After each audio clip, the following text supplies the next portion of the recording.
नमस्कार दोस्तों, मैं अर्जुन आपका स्वागत करता हूँ स्टे बाय अर्जुन के यूट्यूब चैनल में। तो दोस्तों आज की हमारी क्लास है प्रायद्वीपीय भारत की जो है दोस्तों आज की हमारी क्लास है। तो दोस्तों वीडियो को अंत तक जरूर देखना ताकि सभी क्वेश्चन जो है आपको आसानी से याद हो जाए। साथ ही दोस्तों अगर आप हमारे चैनल पर पहली बार आएँ तो हमारे चैनल को भी सब्सक्राइब कर लीजिएगा, साथ ही बेल आइकन को प्रेस कर लीजिएगा ताकि हमारे आने वाले वीडियो का नोटिफिकेशन जो है आप तक पहुँचता रहे। तो चलिए दोस्तों वीडियो को स्टार्ट करते हैं। यानी आज की हमारी क्लास है प्रायद्वीपीय भारत की। तो यहाँ पे हेडिंग डालेंगे प्रायद्वीपीय भारत। हेडिंग डाल लेते हैं दोस्तों प्रायद्वीपीय भारत।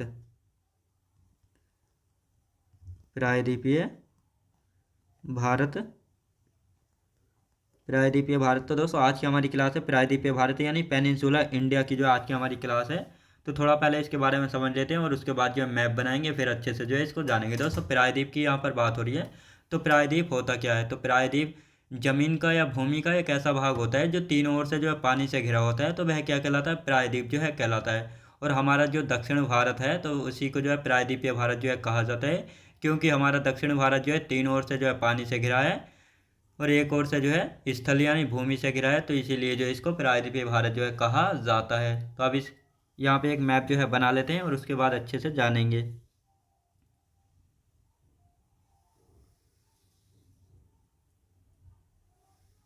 तो दोस्तों ये हमने एक प्रायद्वीपीय भारत को जो है यहाँ पे मैप बना लिया है। अब यहाँ भारत के चारों तीन ओर जो है पानी भरा है।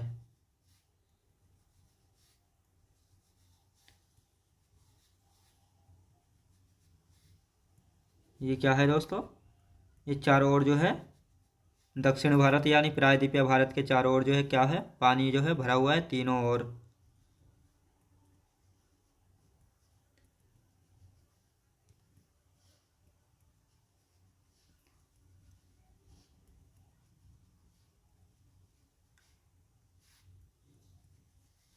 ये आपको दिख रहा होगा अच्छे से, यहाँ पे हम देखेंगे। तो दोस्तों ये कौन सा है? ये है बंगाल की खाड़ी। बंगाल की खाड़ी ये कौन सा है दोस्तों? ये है बंगाल की खाड़ी। ये है दोस्तों नीचे पड़ता है हिंद महासागर। नीचे को पड़ता है हिंद महासागर और पूरब में पड़ता है दोस्तों अरब सागर। अरब सागर याद रखें दोस्तों, पूरब में जो है पड़ता है अरब सागर। तो ये आपको पता होना चाहिए। यानी भूमि का एक ऐसा भाग जो कि तीनों ओर से जो है वाटर से यानी जल से घिरा होता है और एक ओर से जो है भूमि से घिरा होता है, तो उसको जो है प्रायद्वीप कहा जाता है। जो हमारा दक्षिण भारत है ये प्रायद्वीपीय भारत है यानी दक्षिणी भारत। तो अब यहाँ पर एक तरफ है दोस्तों भूमि, याद रखें दोस्तों, एक तरफ क्या है? भूमि है। तो इसी को क्या कहा जाता है? प्रायद्वीपीय भारत जो है कहा जाता है। यानी दक्षिणी भारत को क्या कहा जाता है? तो प्रायद्वीपीय भारत जो है कहा जाता है। दक्षिणी भारत को ही जो है प्रायद्वीप भारत जो है कहा जाता है। तो ये आपको मैप में अच्छे से दिख रहा होगा कि इसका रीज़न जो है क्या है, तो इसको जो है क्यों कहा जाता है। तो अब यहाँ पे हम इसकी डेफिनेशन लिख लेते हैं प्रायद्वीप की। प्रायद्वीप प्रायद्वीप होता क्या है? तो दोस्तों इसकी डेफिनेशन हम यहाँ पे लिखना स्टार्ट करेंगे। प्रायद्वीप जमीन या भूमि का ऐसा भाग होता है जो तीन ओर से पानी से घिरा होता है। तीन ओर से जो है पानी से घिरा होता है। प्रायद्वीप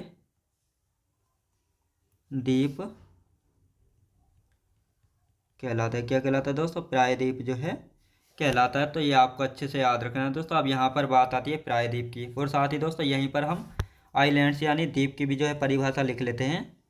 द्वीप की भी जो है लिख लेते हैं ताकि आपको हाथों हाथ ही याद हो जाए। द्वीप यानी जमीन का ऐसा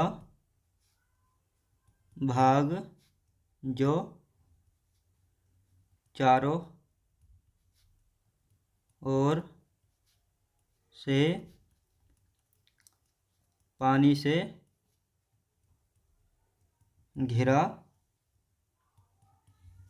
होता है, द्वीप कहलाता है। द्वीप यानी आइलैंड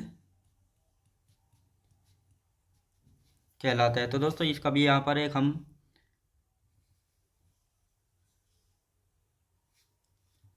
यह बना लिया दोस्तों, हमने एक द्वीप जो है बना लिया है और इसके चारों ओर जो है ये बॉर्डर है।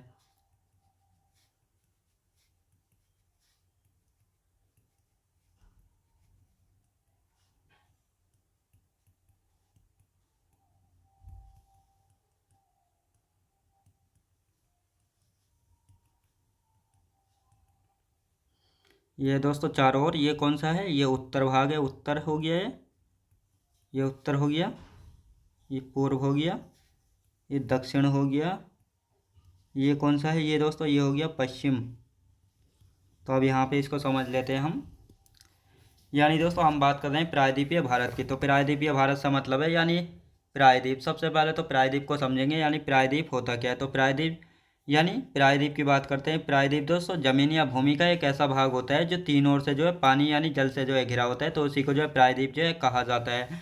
और जो हमारा भारत दक्षिणी भारत है, तो ये जो है प्रायद्वीपीय भारत का एग्जाम्पल है। यानी जो दक्षिण भारत है इसके तीन ओर से जो है पानी घिरा हुआ है, तो इसलिए इसको प्रायद्वीपीय भारत जो है कहा जाता है। यानी भारत के पश्चिम में अरब सागर है और पूर्व में बंगाल की खाड़ी है, और भारत के साउथ में यानी दक्षिण में जो है हिंद महासागर है। क्या है दोस्तों, हिंद महासागर। अब साथ ही देख लेते हैं द्वीप यानी आइलैंड क्या होता है। तो एक ज़मीन का एक ऐसा भाग होता है जो चारों ओर से जो है पानी से घिरा होता है, वह द्वीप यानी आइलैंड कहलाता है। दोस्तों ये जो है द्वीप है, और इसके उत्तर दिशा में भी बॉर्डर है, पूर्व दिशा में पानी है, दक्षिण में पानी है और पश्चिम में पानी है। तो यानी एक ज़मीन का एक ऐसा भाग जो चारों ओर से पानी से घिरा हो तो वह द्वीप कहलाता है। एक ऐसा भाग ज़मीन का जो तीन ओर से जल से घिरा हो तो क्या, प्रायद्वीप जो है कहलाता है। क्या क्या कहलाता है दोस्तों, प्रायद्वीप जो है कहलाता है। अब बात आती है विश्व का सबसे बड़ा प्रायद्वीप कौन सा है। तो विश्व का जो है सबसे बड़ा प्रायद्वीप की यहाँ पर बात करने वाले हैं। तो यहाँ पे लिखेंगे अरब प्रायद्वीप, यानी विश्व का सबसे बड़ा प्रायद्वीप। विश्व का जो है सबसे बड़ा प्रायद्वीप, विश्व का सबसे बड़ा प्रायद्वीप कौन सा है, अरब प्रायद्वीप है दोस्तों। अरब प्रायद्वीप, अरब प्रायद्वीप जो है विश्व का सबसे बड़ा प्रायद्वीप है, पूछा गया है एग्जाम्पल में। आप देखेंगे जो ये दक्षिण भारत है इसमें जो है कौन कौन सी पहाड़ियाँ स्थित है। जैसे दक्षिण भारत की यदि बात की जाए, जैसे अरावली पर्वत इसी में आती हैं, विंध्याचल पर्वत, मैकाल रेंज, पूर्वी घाट पर्वत, पश्चिमी घाट पर्वत, राजपीपला हिल्स, नीलगिरी हिल्स, ये सभी कहाँ आती हैं, दक्षिणी भारत में जो है आती हैं। इन सभी को हम अच्छे से जानेंगे, यानी इन सभी को अच्छे से जो है जानेंगे। आप सबसे पहले प्रायद्वीपीय भारत के बारे में जान लेते हैं। इसका आकार कैसा है, इसका निर्माण किस काल में हुआ था, यहाँ की सभी नदियाँ कैसी हैं, गोंडवाना लैंड का भाग है, विस्तार कितने वर्ग किलोमीटर में जो है फैला। औसत ऊंचाई की यदि बात की जाए तो इसकी औसत ऊंचाई कितनी है, औसत ऊंचाई की यदि बात की जाए तो इसकी औसत ऊंचाई जो है कितनी है। तो इन सभी के बारे में चर्चा करने वाले हैं। तो यहाँ पे लिखना स्टार्ट करेंगे। तो यहाँ पे हम बात करते हैं आकार कैसा है, यानी प्रायद्वीपीय भारत का आकार कैसा है। तो आपको पता होना चाहिए त्रिभुजाकार, त्रिभुजाकार याद रखें दोस्तों। इसका आकार कैसा है, त्रिभुजाकार जो है इसका आकार हो जाता है। और प्रायद्वीपीय भारत का निर्माण जो है किस काल में हुआ था, प्री कैम्ब्रियन काल में माना जाता है। लिखेंगे प्री कैम्ब्रियन काल में, प्री कैम्ब्रियन काल में जो है इसका निर्माण माना जाता है प्रायद्वीपीय भारत का। और यहाँ की सभी नदियाँ कैसी हैं, वृद्धावस्था में यानी बूढ़ी अवस्था में है। यहाँ की सभी नदियाँ, यहाँ की सभी नदियाँ जो हैं कैसी हैं, तो यहाँ की सभी नदियाँ वृद्धावस्था में हैं, वृद्धावस्था में यानी बूढ़ी अवस्था में है। याद रखेंगे दोस्तों, वृद्धावस्था में। और बात आती है यह किसका भाग है, प्रायद्वीप, प्रायद्वीपीय भारत किसका भाग है। प्रायद्वीपीय भारत की यदि बात की जाए किसका भाग है, गोंडवाना लैंड का, गोंडवाना लैंड का भाग है, गोंडवाना लैंड का भाग है। ये अभी आपको मैं इसको बताऊंगा। गोंडवाना लैंड का भाग है। यदि विस्तार की बात की जाए तो विस्तार कितना है, यानी जो प्रायद्वीपीय भारत है, जो दक्षिणी भारत है, इसका एरिया कितना है। तो यहाँ पर एरिया की बात की जा रही है, तो 16 लाख वर्ग किलोमीटर, 16 लाख वर्ग किलोमीटर। याद रखें दोस्तों, 16 लाख वर्ग किलोमीटर जो है इसका एरिया यानी विस्तार जो है हो जाता है। और इसकी औसत ऊंचाई की यदि बात की जाए, प्रायद्वीपीय भारत की औसत ऊंचाई की बात करते हैं तो कितनी है, तो ये 600 से 900 मीटर, 600 से 900 मीटर जो है औसत ऊंचाई है। याद रखेंगे। अब दोस्तों इसके बारे में थोड़ा समझेंगे फिर से। यहाँ पर हम बात कर रहे हैं विश्व का सबसे बड़ा प्रायद्वीप कौन सा है, तो अरब प्रायद्वीप जो है विश्व का सबसे बड़ा प्रायद्वीप है। इसका आकार कैसा है दोस्तों, यानी हम बात कर रहे हैं प्रायद्वीपीय भारत की। प्रायद्वीपीय भारत का आकार कैसा है, त्रिभुजाकार है। निर्माण कब हुआ था, प्री कैम्ब्रियन काल में जो है इसका निर्माण हुआ था। और यहाँ की सभी नदियाँ कैसी हैं दोस्तों, यहाँ की ये दोस्तों ये रहा प्रायद्वीपीय भारत। यहाँ की सभी नदियाँ कैसी हैं और इसका निर्माण जो है कैसा, निर्माण कब हुआ था और इसका आकार कैसा था। दोस्तों आकार आपको दिख रहा होगा कैसा है, त्रिभुजाकार इसका आकार है। निर्माण कब हुआ था इसका, प्री कैम्ब्रियन काल में। और यहाँ की सभी नदियाँ कैसी हैं, वृद्धावस्था में यानी बूढ़ी अवस्था में है। प्रायद्वीपीय भारत, प्रायद्वीपीय भारत जो है ये किसका भाग है, यानी दोस्तों ये वाला जो भाग है ये किसका हिस्सा है, ये आपको याद रखना है किसका हिस्सा है, तो ये गोंडवाना लैंड का हिस्सा है। गोंडवाना लैंड का हिस्सा कैसे है, यानी दोस्तों हमने जाना था कि जब ये सभी बहुत करोड़ों अरबों वर्ष पहले जो है सभी महाद्वीप जितने भी आज 7 कॉन्टिनेंट यानी महाद्वीप हैं, ये करोड़ों अरबों वर्ष पहले जो है सभी आपस में जुड़े हुए थे, जिनको जो है पेंजिया जो है कहा गया था। और इसके बाद करोड़ों वर्ष बाद जो है पेंजिया दो भागों में जो है टूटा था। एक हिस्सा कहलाया था दोस्तों कौन सा, अंगारा लैंड, और दूसरा हिस्सा कहलाया था गोंडवाना लैंड। और अंगारा लैंड और गोंडवाना लैंड जो है फिर करोड़ों वर्ष बाद क्या होता है, ये भी छोटे छोटे महाद्वीपों में जो है टूटते हैं। तो इस प्रकार जो है गोंडवाना लैंड का हिस्सा माना जाता है दोस्तों कौन सा, ये प्रायद्वीपीय भारत, यानी इस प्रकार जो है माना जाता है। यदि विस्तार की बात करते हैं तो यानी जो ये एरिया है इसका, इसका जो सब एरिया है तो ये कितना माना जाता है, 16 लाख वर्ग किलोमीटर इसका एरिया जो है माना जाता है। इसकी औसत ऊंचाई की बात करते हैं तो 600 से 900 मीटर जो है दोस्तों इसकी औसत ऊंचाई है। अब देख लेते हैं दोस्तों यहाँ पे जो है प्रायद्वीपीय भारत में कौन कौन सी पहाड़ी जो हैं पाई जाती हैं। तो यहाँ पे एक मैप बना लेते हैं सबसे पहले।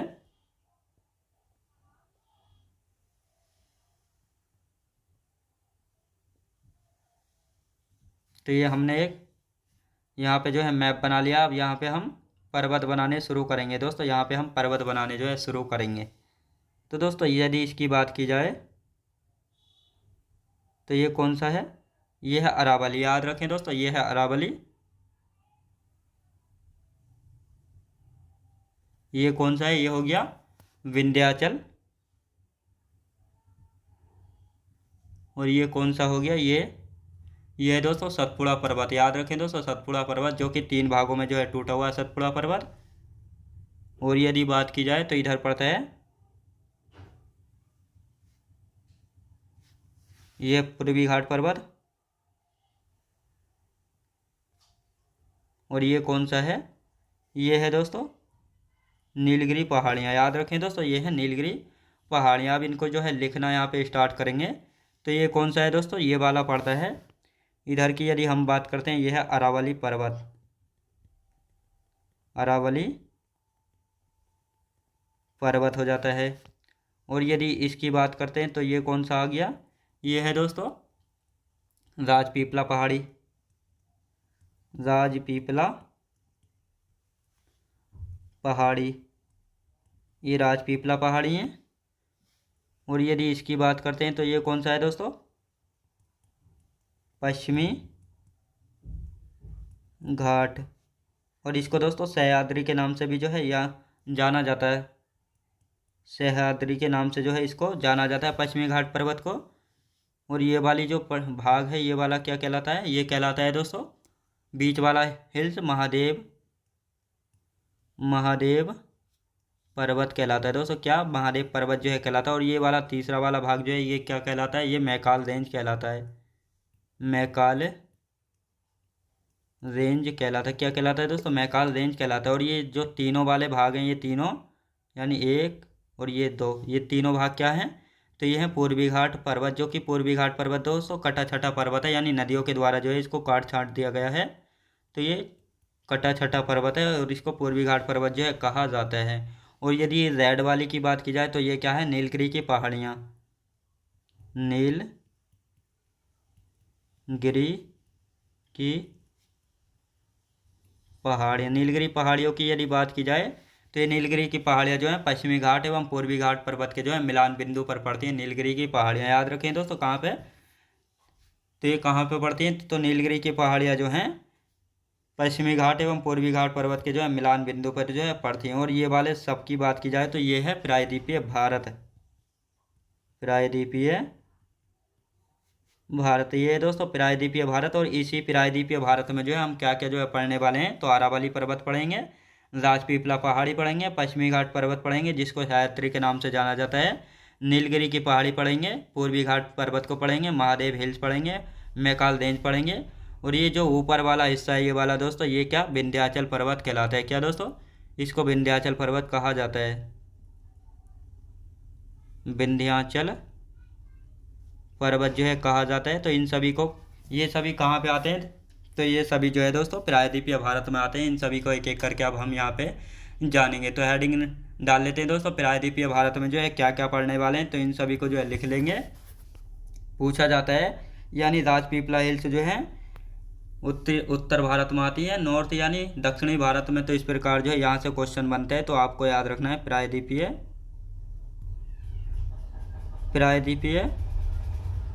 भारत। प्रायद्वीपीय भारत की यदि बात की जाए तो इसमें जो है हम क्या क्या जो है पढ़ने वाले हैं, कौन कौन से टॉपिक, अरावली पर्वत हो जाता है, अरावली पर्वत हो जाता है दोस्तों। इसमें विंध्याचल पर्वत हो जाता है, फिर विंध्याचल पर्वत के बारे में पढ़ेंगे। फिर पढ़ेंगे दोस्तों विंध्याचल पर्वत के बारे में। विंध्याचल पर्वत के बाद आता है दोस्तों सतपुड़ा पर्वत के बारे में पढ़ेंगे। और सतपुड़ा पर्वत को जो है 3 भागों में बांटा गया, महादेव पर्वत के बारे में पढ़ेंगे। फिर कौन सी दोस्तों, मैकाल रेंज के बारे में पढ़ेंगे, मैकाल रेंज के बारे में पढ़ेंगे। इसके बाद क्या आता है दोस्तों, इसके बाद आता है पश्चिमी घाट पर्वत, पश्चिमी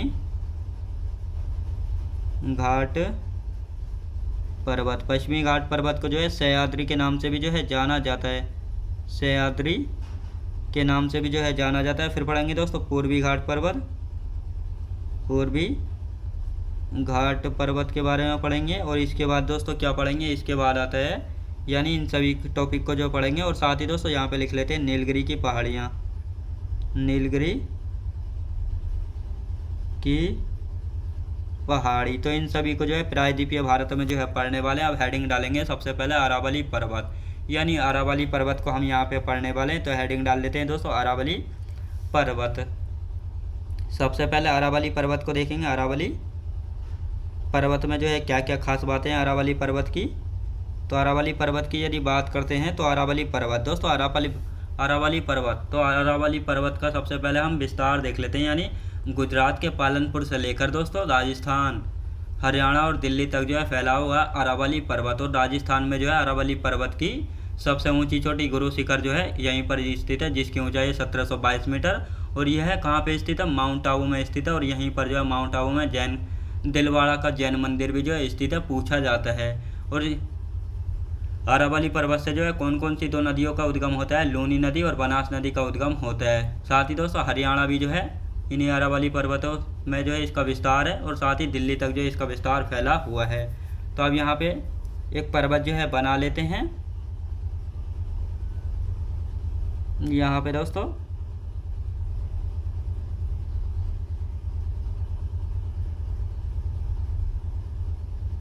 ये जो हम ना एक पर्वत जो है बना लिया, याद रखें दोस्तों एक पर्वत जो है बना लिया। यदि बात करते हैं इसकी तो ये हो गया गुजरात, ये हो गया दोस्तों राजस्थान। इसे और कलर से लेंगे, मज़ा नहीं आ रही, रेड कलर से ले लेते हैं।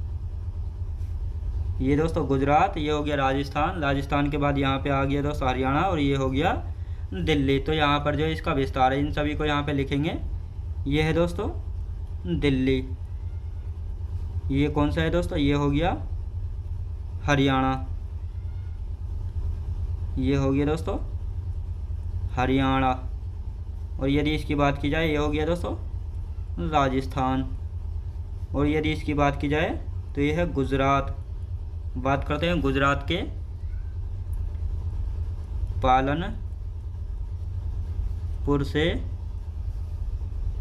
लेकर दिल्ली तक है, ये आपको ऊपर दिख रहा होगा कहाँ तक है दोस्तों, दिल्ली तक है। अब यहाँ पर बात आती है, एक एक करके यहाँ पे समझेंगे। राजस्थान, तो राजस्थान के माउंट आबू में लिखेंगे, राजस्थान के माउंट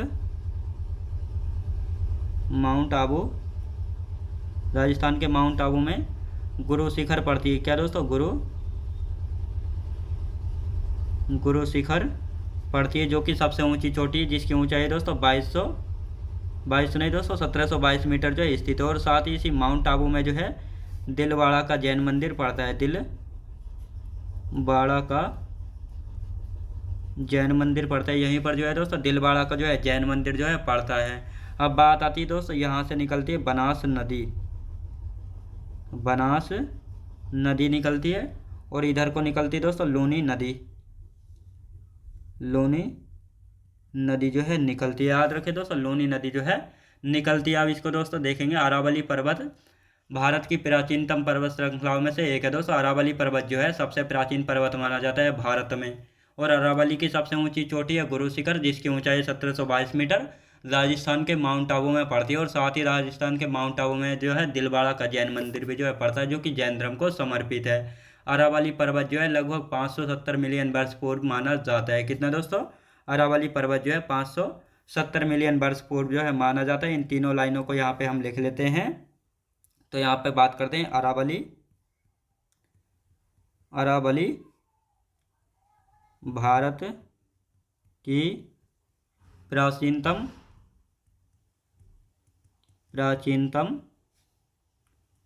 पर्वत श्रृंखला है, प्राचीनतम पर्वत श्रृंखला है। तो ये आपको अच्छे से याद रखना है। अब बात आती है दोस्तों अरावली की सबसे ऊंची चोटी, अरावली की जो है सबसे ऊंची चोटी की यदि बात की जाए तो कौन सी है दोस्तों, गुरु शिखर। यानी गुरु शिखर जो है अरावली की सबसे ऊंची चोटी, जिसकी ऊंचाई है 1722 मीटर। याद रखें दोस्तों 1722 मीटर कहाँ पे है, माउंट आबू में। याद रखें दोस्तों माउंट आबू में पड़ती है, माउंट आबू में पड़ती है। और ये माउंट आबू कहाँ पे है, राजस्थान में। साथ ही दोस्तों माउंट आबू में जो है दिलवाड़ा का जैन मंदिर पड़ता है, दिलवाड़ा का जैन मंदिर है। याद रखें दोस्तों, साथ ही दिलवाड़ा का जैन मंदिर जो है राजस्थान के माउंट आबू में पड़ता है, जो कि जैन धर्म को जो है समर्पित है। अब आते हैं दोस्तों अरावली पर्वत जो है, अरावली पर्वत लगभग 570 मिलियन वर्ष पुराना है। याद रखें दोस्तों, यानी अरावली पर्वत जो है 570 मिलियन वर्ष जो है पुराना है। आप दोस्तों इसका एक बार रिवीजन कर लेते हैं, ताकि आप सभी को जो है अच्छे से याद हो जाए। तो दोस्तों यहाँ पर बात करते हैं प्रायद्वीपीय भारत की, यानी प्रायद्वीपीय भारत में क्या क्या हम पढ़ने वाले हैं। अरावली पर्वत, विंध्याचल पर्वत, सतपुड़ा पर्वत, महादेव पर्वत, मैकाल रेंज, पश्चिमी घाट पर्वत, जिसको जो है सह्याद्री के नाम से भी जो है जाना जाता है, पूर्वी घाट पर्वत, और नीलगिरी की पहाड़ियाँ। तो ये सभी पहाड़ियाँ, यानी ये सभी पर्वत एवं पहाड़ियाँ जो हैं किस में पढ़ने वाले हैं, हम प्रायद्वीपीय भारत में जो है पढ़ने वाले हैं। अब यहाँ पर हम अरावली पर्वत के बारे में जानेंगे। अरावली पर्वत की यदि बात की जाए तो गुजरात के पालनपुर से लेकर दिल्ली तक जो है इसका विस्तार है, यानी राजस्थान, हरियाणा और दिल्ली तक जो है इसका विस्तार जो है हो जाता है। यहाँ से लूनी नदी का उद्गम होता है और बनास नदी का जो है उद्गम होता है।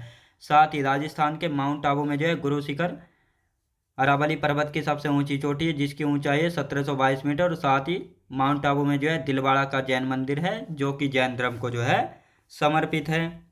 अरावली पर्वत जो है भारत की प्राचीनतम पर्वत श्रृंखलाओं में से एक है, यानी दोस्तों अरावली पर्वत को जो है भारत का सबसे प्राचीनतम पर्वत जो है माना जाता है। अरावली की सबसे ऊंची चोटी की बात की जाए तो गुरु शिखर है, जिसकी ऊंचाई 1722 मीटर, माउंट आबू में पड़ती है राजस्थान के। और साथ ही माउंट आबू में दिलवाड़ा का जैन मंदिर भी स्थित है, जो कि जैन धर्म को जो है समर्पित है। अब अरावली पर्वत की यदि बात करते हैं तो अरावली पर्वत जो है 570 मिलियन वर्ष पुराना जो है माना जाता है। अब आते हैं दोस्तों विंध्याचल पर्वत की यदि बात की जाए तो इसका विस्तार जो है कहाँ तक है, तो गुजरात, मध्य प्रदेश, उत्तर प्रदेश, बिहार, छत्तीसगढ़, यानी भारत के 5 राज्यों में जो है विंध्याचल पर्वत का विस्तार है।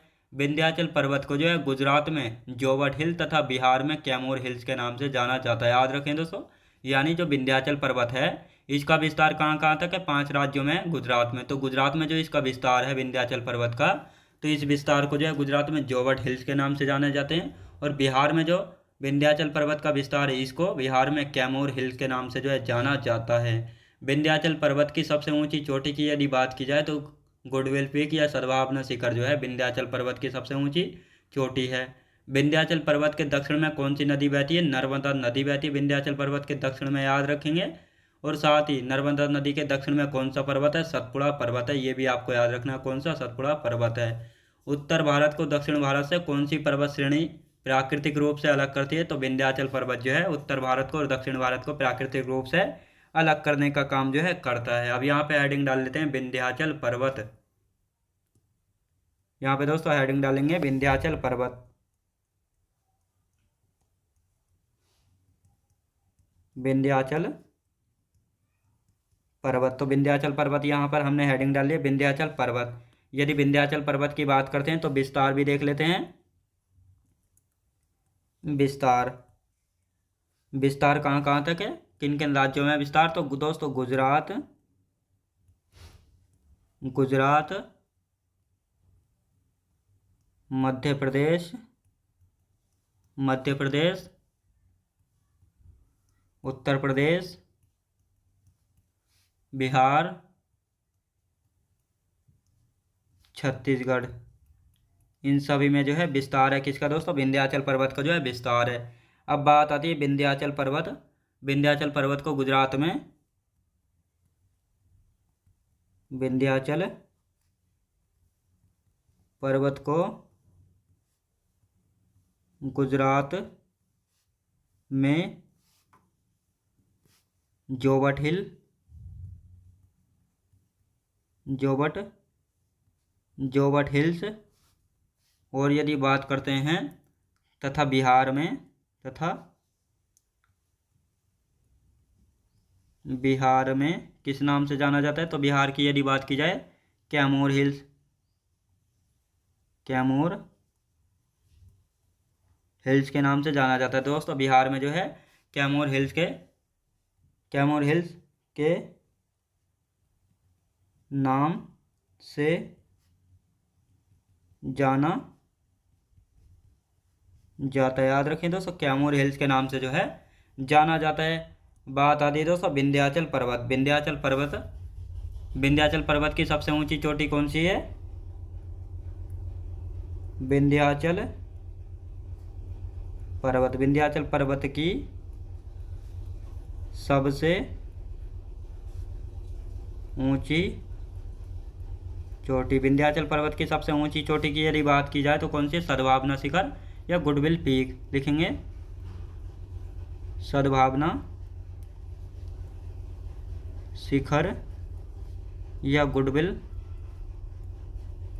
गुडविल पीक, ये जो है विंध्याचल पर्वत की जो है सबसे ऊंची चोटी जो है हो जाती है। विंध्याचल पर्वत के दक्षिण में कौन सी नदी बहती है? विंध्याचल पर्वत के दक्षिण में कौन सी नदी बहती है? तो कौन सी दोस्तों? नर्मदा नदी, याद रखें दोस्तों, नर्मदा नदी बहती है। कौन सी नदी बहती है? नर्मदा नदी जो है बहती है, तो ये आपको याद रखना है। अब यहाँ पे हम बात करते हैं, तो दोस्तों ये जो है हमने विंध्याचल पर्वत जो है बना लिया है। ये है दोस्तों विंध्याचल पर्वत, विंध्याचल पर्वत। ये कौन सा है दोस्तों? सतपुड़ा पर्वत, सतपुड़ा पर्वत। और यहाँ पर बहती है नर्मदा नदी, याद रखें दोस्तों, नर्मदा नदी। यानी विंध्याचल पर्वत के दक्षिण में कौन सी नदी बहती है? नर्मदा नदी। और नर्मदा नदी के दक्षिण में कौन सा पर्वत है? तो ये भी आपको याद रखना है, सतपुड़ा पर्वत है। कौन सा दोस्तों? सतपुड़ा पर्वत है, ये आपको अच्छे से याद रखना है। अब यहाँ पे लिखेंगे दोस्तों उत्तर भारत को, उत्तर भारत को, उत्तर भारत को दक्षिण भारत से, दक्षिण भारत से उत्तर भारत को दक्षिण भारत से कौन सी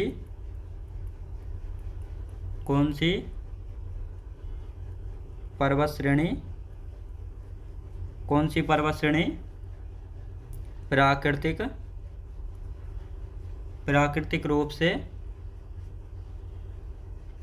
रूप से अलग करती है। तो कौन सी श्रेणी जो है प्राकृतिक रूप से अलग करती है, तो ये आपको पता होना चाहिए कौन सी श्रेणी अलग करती है। विंध्याचल पर्वत श्रेणी,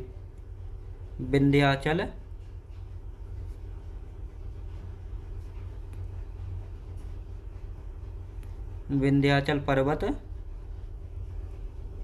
श्रेणी कौन सी दोस्तों, विंध्याचल पर्वत श्रेणी जो है अलग करती है। याद रखें दोस्तों, विंध्याचल पर्वत श्रेणी जो है अलग करती है। तो यहाँ पे देख लेते हैं। तो दोस्तों यहाँ पे जो है ये है विंध्याचल पर्वत, ये कौन सा है, विंध्याचल पर्वत, ये कौन सा है दोस्तों, विंध्याचल पर्वत। और यदि इसकी बात की जाए तो ये है दक्षिणी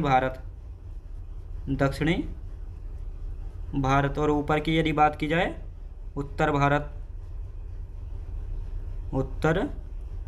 याद रखें दोस्तों, अब इस प्रकार आपको अच्छे से समझ में आ रहा होगा। यानी उत्तर भारत व दक्षिण भारत को जो है कौन सी पर्वत श्रेणी अलग करती है, तो विंध्याचल पर्वत श्रेणी जो है उत्तर भारत व दक्षिण भारत को जो है अलग करने का काम जो है करती है। अब इसका एक बार रिवीजन कर लेते हैं यहाँ पे। यानी विंध्याचल पर्वत की यदि बात की जाए, विंध्याचल पर्वत की, तो इसका विस्तार जो है गुजरात, मध्य प्रदेश, उत्तर प्रदेश, बिहार और छत्तीसगढ़, इन 5 राज्यों में जो है इसका विस्तार है विंध्याचल पर्वत का। विंध्याचल पर्वत को जो है गुजरात में जोवट हिल के नाम से जाना जाता है और बिहार में जो है कैमूर हिल्स के नाम से जो है जानते हैं। विंध्याचल पर्वत की सबसे ऊंची चोटी कौन सी है, तो सद्भावना शिखर या गुडविल पीक जो है विंध्याचल पर्वत की सबसे ऊंची चोटी हो जाती है। विंध्याचल पर्वत के दक्षिण में कौन सी नदी बहती है, नर्मदा नदी जो है विंध्याचल पर्वत के दक्षिण में जो है बहती है। दोस्तों ये रहा विंध्याचल पर्वत और इसके दक्षिण में नर्मदा नदी बहती है। और पूछा जाए नर्मदा नदी के दक्षिण में कौन सा पर्वत है, तो विंध्याचल पर्वत जो है नर्मदा नदी के दक्षिण में है सतपुड़ा पर्वत। उत्तर भारत को दक्षिण भारत से कौन सी पर्वत श्रेणी प्राकृतिक रूप से अलग करने का काम करती है, तो विंध्याचल पर्वत श्रेणी जो है उत्तर भारत को दक्षिण भारत से अलग करने का काम करती है। ये रहा उत्तर भारत, ये है दक्षिणी भारत और यह विंध्याचल पर्वत। तो ये विंध्याचल पर्वत जो उत्तर भारत और दक्षिण भारत को अलग करने का काम जो है करता है।